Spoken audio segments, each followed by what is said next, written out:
Өөрсдөө агийн бүрээд ороод сайхан азаргнууд авчиад ирэлжүүлэх ажлаа эхэлчихэд байна. Зүчээгээ барьдсан байна. Завхан аймгаас нэг залуу ирээд хавтан гэрлээс Оросоос авчирсан дааг 5 сая худалж аваад явсан байна лээ. Иймэрхүү эхлэлүүд байгаа л да.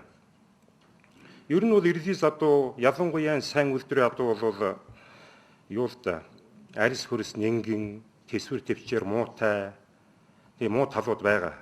Гэвч биднээс нэг л юмыг ойлгох хэрэгтэй. Өнөөдөр энэ суран цогцсон улсад бол би мах бэлтгэлийн адуу малддаг улс биш.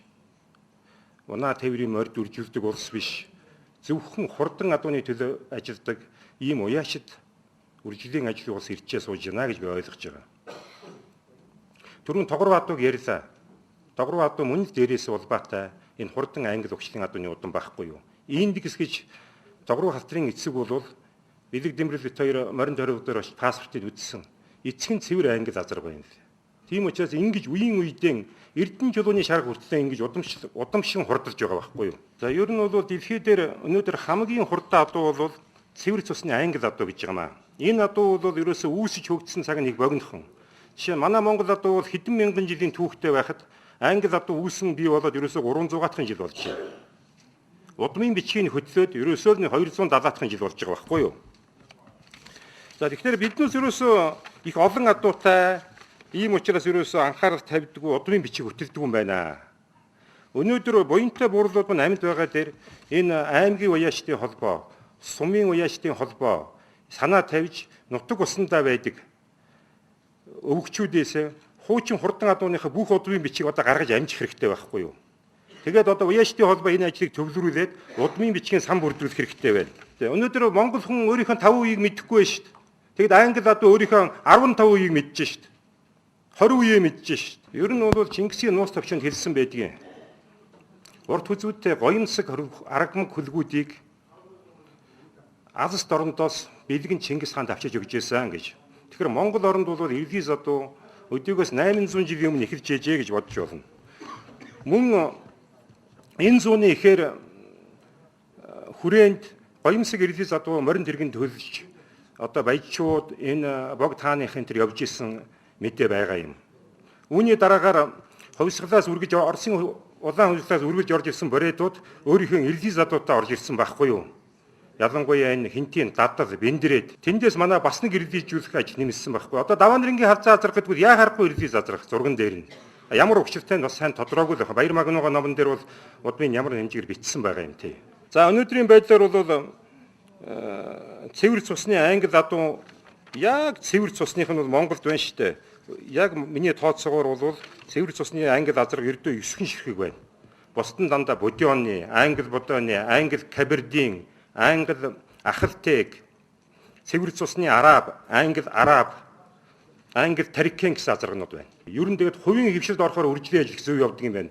Морин тойролгын тэр сайхан адуу тэгээд улсын байсан учраас тэгээд замхраад өнөөдөр одоо олигтой адуу үлдсэнгүй шүү дээ. Тэр сайхан адуунуудыг. Англи адуу бол холын зэд уралддаг. Гэхдээ 2.4 км-д бол дундаж хурдан 60 явдаг. 200 м-д дундаж хурдан 75 м-тэй байдаг англи адуу. Өнөөдөр манайхны авчираад энэ даарны уралдаанд уралдаж байгаа иргэний Орос эцэгтэй иргэний даагнууд бол тар хийхэд 60 миль өнгөрсөж байгаа байхгүй юу? Энэ бол айгүй хурдан байгаа байхгүй юу? Бидний Оросоос авчиж байгаа адуу чинь цэвэр англи адуу нь ерөөсөө Америк адуу шүү дээ. Одоо энэ 9 азар 10-аад гоо орж ирчээд энэ цэвэр цусны англи адуу энэ чинь ерөөсөө яг л Америк адуу. Энэ чинь эцэг их нь Англид Америкт төрсэн адуунууд байж байгаа байхгүй юу? Өгвөл импортоор орлоод ирсэн. Цэвэр англи адуу чинь ерөөсөө Англи Америк адуу шүү дээ. Тэгвэл 300 жилийн өмнө англи адуу ах үүсэхдээ яг үүснэ 3 араб азраас гаралтай гэдэг байхгүй юу? Тэгэхээр дээр араб адуу сууж байгаа байхгүй юу?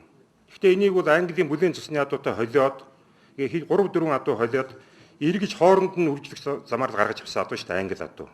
Гэхдээ арабаас бол англи адуу нь хөлийн хурдаар хамаагүй илүү.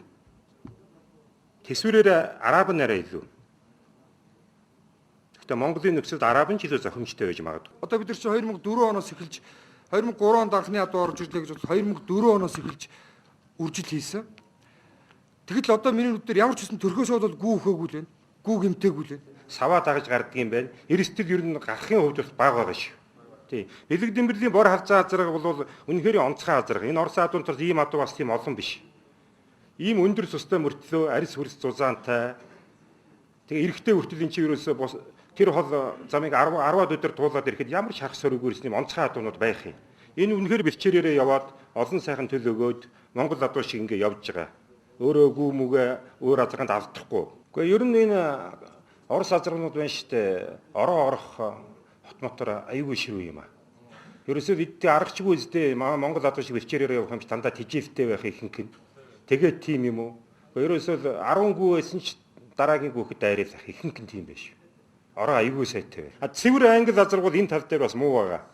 Ихэвчлэн бид бол цэвэр англи азаргыг хашаагаар төл авж байгаа шүү.